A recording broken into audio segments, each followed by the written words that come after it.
Pero napakabait, Pilipino na. Basta matino ang nagpapatupad. Iyan po ang nagustuhan ko sa Duterte administration. Kahit ako po ay isang obispo, pare, alam niyo naman si Pangulo, pag binanggit ang pare, dumudura. Hindi naman ako kasali doon. Ang katwiran ko, hindi naman lahat. Hindi ako kasali doon. Binabanggit ang Pangulo, pera si Bisha Perez. Naran po ba kayo? Ba't ako masasabi, kapogi kong ito? No.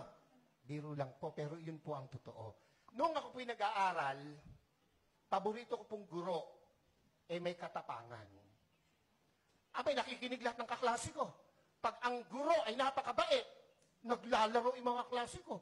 Walang matutunan. Nakuha niyo po bang ibig kong sabihin? Sigurado, ang mabait, ang pinsang buo, katangahan. Pakisabi mo nga sa katabi mo, pinsang buo ng mabait. Katangahan.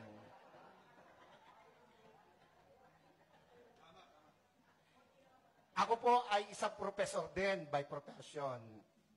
Isa po ako sa kinatatakutan ng mga estudyante. Pag ako po'y naglalakad sa koridor, nauubos ang estudyante. Pag pumasok ako sa pintuan, tahimik, para mga pinitpit na luya ang mga bata. Pero isa lang ang aking sinisigurado, may matututunan ang mga bata sa akin. Kaya po, ako ay kinatatakutan, pero pinakamamahal ng mga estudyante. Naran po kayo. Naran po kayo. Ako po'y nangangarap na ang Duterte mabalik. Yung mga hindi pumalakpak, bahala kayo. Naran po kayo. Pansinin nyo, noong panahon niya na nakaupo, mga politiko'y takot na gumawa ng mali. Pati pulis, pati sundalo, takot. Biglang, anong nangyari? Ngayon ang mga kurakot mga nakaupo. Naran po kayo? Ako, tayo hindi pinanganak kahapon. Alam natin yan. Bakit ang isang obispo ay sumusuporta sa ganito? Hindi masamang mangarap ng pag-unlad ng pagkakaisa sa bansa natin. Kung hindi tayo magsasalita at kikilos, kung hindi tayo magpapakita ng puwersa, ng lakas, sino ang gagawa nito? No, kung palakpak lang, hindi mo magawa, lalo na sa rally, hindi mo kaya. Yung makasigaw ng Amen! Yan yung matatapang. Yung mga hindi nakikain lang yun.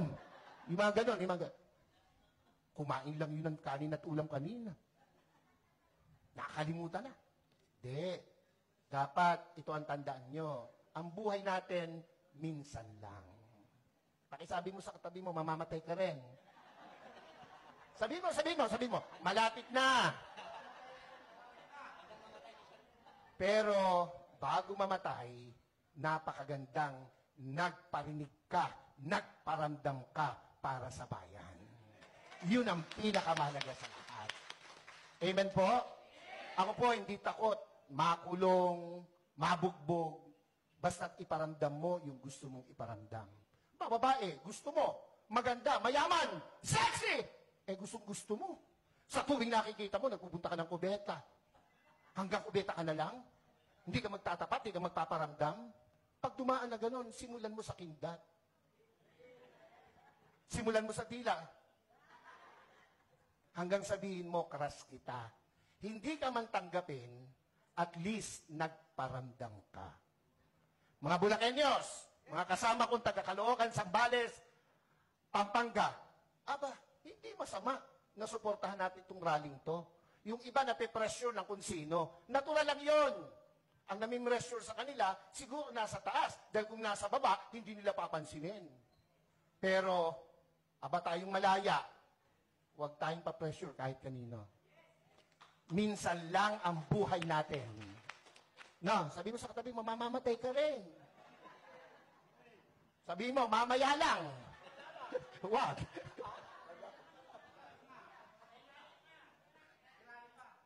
Dapat iparinig natin, iparamdam natin ang ating saloobin. We are not against the government. Never! I never will. Lalo po ako. Ay, nakapula nga ako eh. Naran ba kayo? Pero, kailangan nilang makita, kanilang dapat marinig, ang dapat makita at marinig. Gera? Handa ba ang Pilipinas sa gera? Ha? Kurutan man eh, talo tayo sa kurutan. Ilan ang bilyon ang Chino, ilan tayo. Panuntukan, talo tayo. Huwag nilang gawing issue yan. At hindi mangyayaring magkagera. Pilipino pa, subukan nila rito, talo sila. Kung ang laban lang ay chismis, panalo ang Pilipino. Ano? Ewan ko ba sa Pilipinas walang chismosa? Wala ano? Mamatay na sana, Lord, yung mga nagsisinungaling. Huwag nilang gamitin yon na panakot, divert. Yung binanggit ni kapatid tungkol sa ayuda, wala akong question dun eh. Ang question ko ron ay nakakarating ba sa tamang tao yung ayuda? Ako hindi pa nakakaranas ng ayuda. Ewan ko itong mga kasama ko sa harapan. Nakatanggap na ba kayo? Ayuda. Kayo ba'y nakatanggap na? Kaya kayo magrarally, hindi pa kayo nakakatikim. Ako pinagdibiro lang, pero yan po'y katotohanan. Kung iyan napupunta sa tama. Yan lang eh. Panahon ni Pangulong Duterte, kino-question ko na ang, sana ito'y mapalabas, makuha ng SMNI. Yung binibigay natin sa 4Ps. Yung dole, yung mga tupad na nagwawalis at nagdadamo. 1 oras lang ang naipapile 8 hours. So walang problema ang gobyerno. Yung nagpapatupad. Naran po kayo. Yung 4Ps, hanapin mo mga nanay, isinasanla yung card. Nangagsusugal. Kung ang binibigyan ba niya matitinong kagaya ng nasa harapan ko ngayon, yung mga hindi nag-yes, bahala kayo. Ako'y nangangarap ng maganda sa inyo, kayo hindi nangangarap. Naran po ba kayo? Hindi ako against dyan, pero dapat tama ang binibigyan. Naran po kayo? Pag dumaan sa politiko, dole, ang magwawalis, mayayaman pa sa amin. Pero, naka-uniform, nasa lilim, nagkikwentuhan. Ang pinagkikwentuhan, ganito lagi. Alam mo ba? Yung mga introduction ng mga chismoso. Alam mo ba? Alam niyo ba? Tango naman.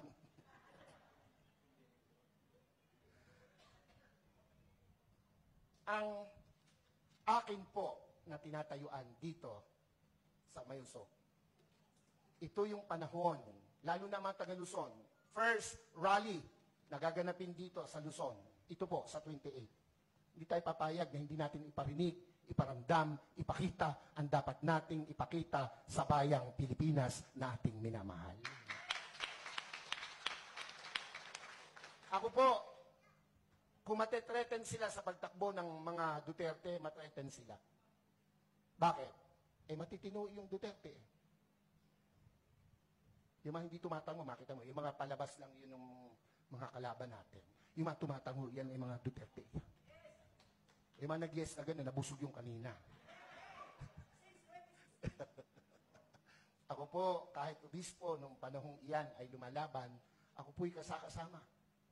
Ako po'y nangitim. Ako inalukan na maupo sa kabinet. Hindi ko tinanggap. Ang gusto ko'y makita siyang namamahala. Kung anong ginawa niya sa Davao, gawin niya sa Pilipinas. At ginawa niya sa Pilipinas. Mabalik yon, ako po ay matutuwa. Sa inyo pong lahat, yan po ang panibukas. Sa 28, sama-sama tayo, susuporta, magpapakita, magpaparamdam. Iisa ang buhay, iparamdam natin ito sa bayang minamahal.